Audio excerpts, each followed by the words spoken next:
Here we are on the third floor west. Here's our view. And this valley here, I'll try to zoom in, is in really bad shape. See that? Definitely leaking.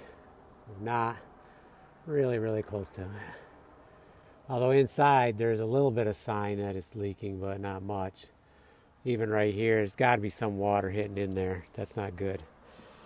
So I've already started replace these guys right here. Let me zoom back out. These three, that one. Over here, I got one on the edge, this one.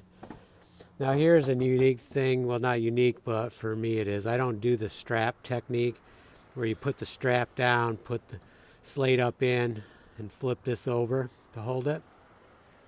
But I'm going to take these two out. There was one here I already took out. I'm going to take this one out, and I'm going to put new aluminum along through here.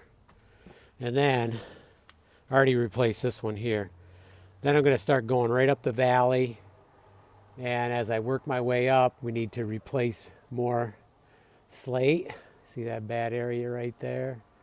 Lots of holes in them right there. And then work our way up through.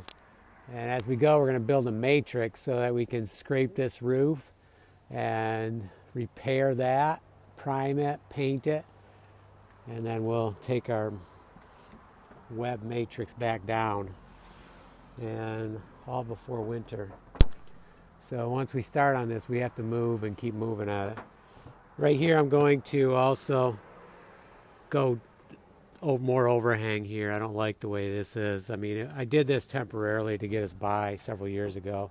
We Geico'd that and used some silicone to plug some holes, but now's the time to do it up and get it right.